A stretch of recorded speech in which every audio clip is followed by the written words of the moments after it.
তোমাদের রানী ধারাবাহিকের আগামী পর্বে আমরা দেখতে পাবো দুর্জয়ের করা অপমানের বিরুদ্ধে রুখে দাঁড়িয়ে রানী দুর্জয়কে যোগ্য জবাব দিল। হ্যাঁ বন্ধুরা, আমরা এমনটাই দেখতে পাবো তোমাদের রানী ধারাবাহিকের আগামী পর্বগুলোতে। দুর্জয় রানীর উপর অভিমান করে রানীকে নানাভাবে অপমান করতেই থাকে। দুর্জয় রানীকে বলে, তুমি তো স্বামী সংসার ছেড়ে চলে গেছো, তাহলে কেন সিঁদুর পড়েছো? সিম্প্যাথি আদায়ের জন্য? ডক্টর দুর্জয় সেনগুপ্তের নাম ভাঙিয়ে খেতে চাও? দুর্জয়ের করা অপমানে আঘাতে রানী অভিমান করে দুর্জয়ের দেওয়া সিঁদুর মুছে ফেলতে গিয়েও মুছে ফেলতে পারে না নিজের বিবেকে তাড়নায়। রানীর বিবেক রানীকে বলে যে তোর তো মন প্রাণ জুড়ে রয়েছে শুধুই দুর্জয়, পৃথিবীতে এমন কোনো শক্তি নেই যা তোদের আলাদা করবে, তাই সিঁদুর মুছে ফেলেও কোনো লাভ নেই। এরপর দুর্জয় রানী ও তার 3জন জুনিয়র ডক্টরের ইন্টারভিউ নিতে শুরু করে। দুর্জয় বলে যে এই নার্সিংহোমের কতগুলো নিয়ম আছে, সেগুলো অমান্য করলে নার্সিংহোম থেকে সাসপেন্ড করে দিতে বাধ্য হব।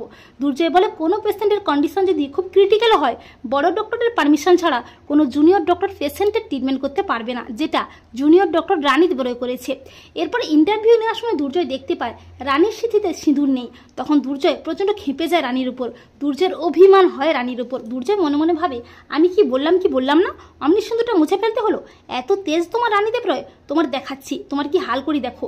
এই বলে দুর্জয় রানীকে বলে, ডক্টর রানী দেবরয় সরি বলো যে তুমি সেদিন ভুল করেছো। তখন রানী দুর্জয়কে যোগ্য জবাব দিয়ে বলে, সরি স্যার, আমি আপনার সাথে একমত নয়। আমি ডক্টর হয়েছি মানুষের সেবা যত্ন করার জন্য, অসুস্থ মানুষকে সুস্থ করে তোলার জন্য, কোনো প্রোটোকল মানার জন্য নয়। রানীর যোগ্য জবাবে দুর্জয় প্রচণ্ড খেপে গিয়ে বলে, রানী দেবরয় তোমাকে আমি এক্ষুনি নার্সিংহোম থেকে বের করে দেবো। তখন রানী বলে, হ্যাঁ সে আপনি বের করে দিতেই পারেন, কিন্তু তার জন্য হায়ার অথরিটির কাছে আপনাকে ফেস করতে হবে। রানী দুর্জয়কে বলে, আর হ্যাঁ জুনিয়র ডক্টরদের সম্মান করতে শিখুন ডক্টর দুর্জয় সেনগুপ্ত, আমাকে তুমি বলবেন না, আপনি বলে সম্বোধন করবেন। রানীর জবাবে দুর্জয় প্রচণ্ড খেপে যায়, অভিমান হয়, কিন্তু অনুশোচনাও হয় দুর্জয়ের। দুর্জয় মনে মনে ভাবতে থাকে রানীর কথাগুলো। দুর্জয় বলে, সত্যি রানী তুমি পেরেছো, যোগ্য ডক্টর হয়ে উঠতে পেরেছো।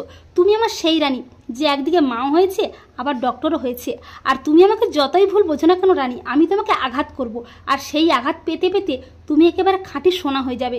একদিন তুমি নিজেকে অনেক বড় করে প্রতিষ্ঠিত করবে, অনেক বড় ডক্টর হবে, আমার থেকেও বড় ডক্টর হবে। আর এটাই তো আমি দেখতে চাই রানী। তো বন্ধুরা, তোমরা এটাই চাও তো যে দুর্জয়ের করা অপমানে আঘাতের বিরুদ্ধে রুখে দাঁড়িয়ে রানী যেন একজন বড় ডক্টর হয়ে উঠতে পারে, রানী যেন দুর্জয়কে বুঝিয়ে দিতে পারে যে আসলে ডক্টর কাকে বলে? কমেন্ট করে জানিয়ে দাও তোমাদের মতামতটি।